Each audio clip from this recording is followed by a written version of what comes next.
ان کو ہم باطنی کردار کہیں گے۔ اس طرح سے ظاہری کردار یعنی جس کو ہم دیکھ سکتے ہیں، اور باطنی کردار جس کو ہم نہیں دیکھ سکتے۔ باطن یعنی کہ چھپا ہوا، جو دکھائی نہ دے۔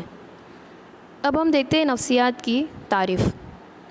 یہاں پر نفسیات کی تعریف سی ٹی مارگن نے پیش کی ہے۔ سی ٹی مارگن کے مطابق نفسیات انسانوں اور حیوانوں کے کردار کا ایک سائنس ہے۔ جی ہاں، نفسیات انسانوں کے ساتھ ساتھ حیوانوں کے کردار کا بھی مطالعہ کرتا ہے۔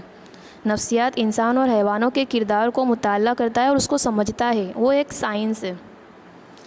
نفسیات میں حیوانات کے کردار کا بھی مطالعہ کیا جاتا ہے۔ کئی سارے ماہرین نفسیات دانوں نے انسانی ذہنی اعمال کو سمجھنے کے لیے حیوانوں کے اوپر بھی کئی سارے تجربے کیے ہیں۔ فار ایگزامپل، تھورنڈائک نے صحیح و خطا کو سمجھنے کے لیے بلی کے اوپر تجربہ کیا۔ پاولو نے ایک کتے کے اوپر تجربہ کیا۔ اسکینر نے ایک چوہے کے اوپر تجربہ کیا، اور سیم وے کوہلر نے انسان کی داخلی بصیرت کو سمجھنے کے لیے ایک چمپانزی کے اوپر بھی تجربہ کیا ہے۔ اس طرح سے نفسیات کو پہلے صرف ایک مضمون کے طور پر پہچانا جاتا تھا۔ نفسیات کی تعریف جیسے ہم نے دیکھی کہ نفسیات کو پہلے روح کا سائنس کہا جاتا تھا، لیکن روح کو ہم دیکھ سکتے، لیکن روح کا کوئی وجود نہیں ہے، روح کو ہم دیکھ نہیں سکتے تھے۔ اسی لیے وقت گزرنے کے بعد جیسے جیسے نفسیات میں ترقی ہوئی، اس کے بعد نفسیات کو باقاعدہ ایک سائنس کے طور پر پہچانا گیا۔ اب ہم دیکھیں گے وقوفی نفسیات کے ترقی پذیر میدان۔ Developing field of psychology. ہم یہ دیکھیں گے کہ نفسیات کے ترقی پذیر کون کون سے ایسے میدان ہیں، کون کون سی ایسے فیلڈ ہے جس کے ذریعے ہم نفسیات کے فائدے حاصل کر سکتے ہیں، ہمارے مسئلے کا حل نکال سکتے ہیں۔ ہماری زندگی میں بہت ساری پرابلم ہوتی ہے، لیکن ہمیں پتہ ہی نہیں ہوتا ہے تو اس مسئلے کا حل ہم کیسے نکالیں۔ تو ان تمام ترقی پذیر میدانوں کے ذریعے ماہرین نفسیات ہمیں بتاتے ہیں کہ ہم ہمارے مسائل کا حل کیسے نکال سکتے ہیں۔ آپ کو اسکرین پر دکھائی دے رہا ہوگا کہ نفسیات کے ترقی پذیر میدان کے کچھ 5 پوائنٹ دیے گئے ہیں۔ اس میں فرسٹ ہے وقوفی نفسیات، کوگنیٹیو سائیکولوجی۔ سیکنڈ ہے صحت سے متعلق نفسیات یعنی ہیلتھ سائیکولوجی۔ تھرڈ ہے کھیل نفسیات، اسپورٹس سائیکولوجی۔ فورتھ ہے ماحول مرکوز نفسیات، انوائرمنٹل سائیکولوجی۔ ففتھ ہے جرائم تفتیشی نفسیات، فورینسک سائیکولوجی۔ اب ہم 1 بائی 1 ان تمام پوائنٹ کو، ان تمام ترقی پذیر میدان کو سمجھنے کی کوشش کریں گے کہ ان کا استعمال ہم ہماری زندگی میں کیسے کر سکتے ہیں۔ سب سے پہلے ہم دیکھیں گے وقوفی نفسیات۔ وقوفی نفسیات سمجھنے کے پہلے ہم یہ سمجھیں گے کہ وقوف یعنی کیا۔ وقوف یعنی کہ جاننے کا عمل۔ وقوفی نفسیات یہ فرد کے ذہنی یا وقوفی اعمال کا مطالعہ کرتا ہے۔ اب وقوفی اعمال یعنی کیا؟ وقوفی اعمال یعنی ذہن کے ذریعے کیے جانے والے کام۔ جو کام ہم ذہن کے ذریعے کرتے ہیں، دماغ کے ذریعے کرتے ہیں، اسے وقوفی اعمال کہتے ہیں۔ اور وقوفی نفسیات یہ وقوفی اعمال کا مطالعہ ہی کرتا ہے۔ اب وقوفی اعمال ہمارے کون کون سے ہیں؟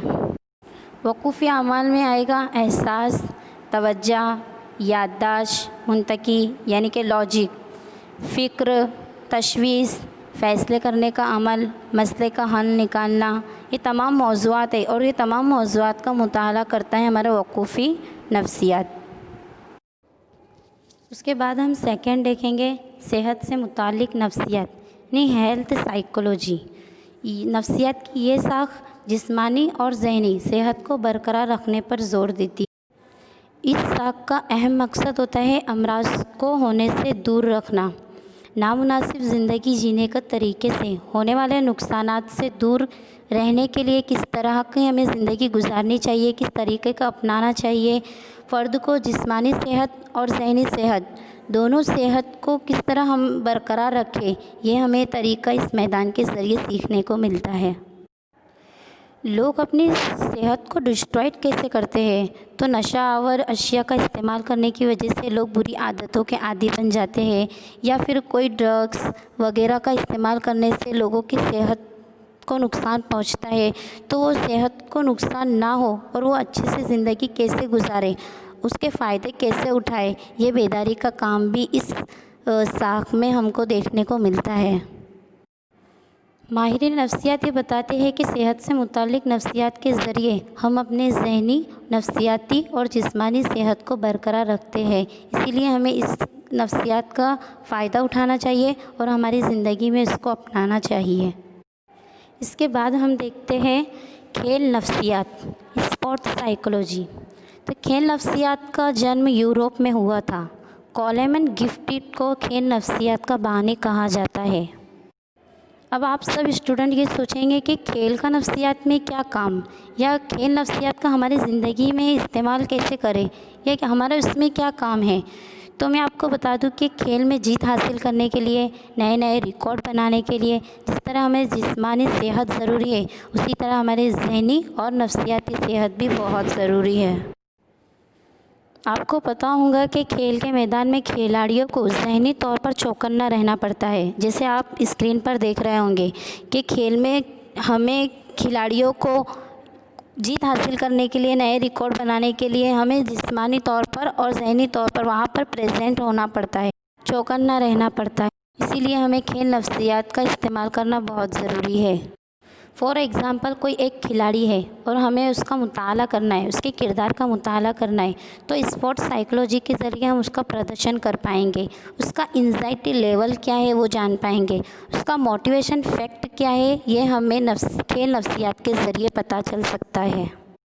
کھیل نفسیات کا کام ہے کھلاڑیوں کو نئے ریکارڈ بنانے کے لیے تیار کرنا، ان کو تعلیم دینا اور مسلسل ان بابتوں پر توجہ مرکوز رکھنے میں ہی اس میدان کا کام ہے۔ اس کے بعد ہم دیکھتے ہیں ماحول مرکوز نفسیات، انوائرمنٹل سائیکولوجی۔ ماحول مرکوز نفسیات کا مقصد ہے ماحول کو برقرار رکھنا، ہمارے آس پاس کے پورے ماحول کو صحت مند رکھنا۔ جیسے کہ آپ سب کو پتہ ہے کہ دور حاضرہ میں نئی ٹیکنالوجی کی وجہ سے فضا میں ہونے والی آلودگی، ہونے والی تبدیلیاں، سالمی توانائی کا استعمال کے اثرات، جنگلوں کی تباہی، ندیوں کی آلودگی، کارخانوں وغیرہ کا دھواں کے ذریعے ماحول کو بہت نقصان پہنچتا ہے۔ ایون انسانوں کے ذریعے ہونے والا آبادی میں اضافہ، غریبی، بے روزگاری وغیرہ مسئلوں کے حل کے لیے ہم ماحول مرکوز نفسیات کا استعمال کرتے ہیں۔ اس میدان کے ماہرین حکومت اور صنعتی ادارے کے ساتھ مل کر یہ کام انجام دے سکتے ہیں۔ انسان جس ماحول میں رہتا ہے، اس ماحول کی اس کے کردار پر خود لیکن ترتیبی طور پر اثرات میں اضافہ ہوتا ہے۔ ماہرین ماحولیات کے لیے ماحول کے ناجائز استعمال کو روکنا ہی نہیں بلکہ ماحول کا ناجائز استعمال کے عمل کو الٹنے کی ضرورت ہے۔ ماحول سے ہونے والے نقصان کے مسئلے کے حل کے لیے فوری طور پر عمل درآمد کیا جائے، ایسا کوئی آسان حل نہیں ہے۔ اس مسئلے کے حل کے لیے صرف حکومت کی کوششیں کافی نہیں ہیں۔ اس مسئلے کے حل کے لیے اس کی سنجیدگی کے متعلق لوگوں میں بیداری پیدا کرنا نہایت ضروری ہے۔ چنانچہ اس ضمن میں عوامی بیداری پروگرام شروع کرنے کے لیے بھارت میں سوچھتا ابھیان کے ذریعے اس سمت میں بہتر کوشش ہو رہی ہے۔ اس سے لوگوں میں بیداری پیدا ہونے لگی ہے اور اسی لیے ہم 5 جون کو ورلڈ انوائرمنٹ ڈے مناتے ہیں۔ اس کے بعد ہم لاسٹ پوائنٹ دیکھیں گے، جرائم تفتیشی نفسیات، فورینسک سائیکولوجی۔ جرائم یعنی جرم، تفتیشی یعنی انویسٹیگیشن یعنی جانچ۔ جرائم تفتیشی نفسیات کا استعمال کر کے ہم کرمنل کو پکڑ سکتے ہیں۔ جرائم تفتیشی نفسیات میں دیگر میدان کے ماہرین کے ساتھ مل کر جرم ہونے کے اسباب، حالات، موقعوں وغیرہ پر توجہ دے کر مجرموں کی تلاش اور انہیں گرفتار کرنے کی کوشش کی جاتی ہے۔ فار ایگزامپل ہم CID وغیرہ میں دیکھتے ہیں کہ کس طرح مجرم کو پکڑا جاتا ہے۔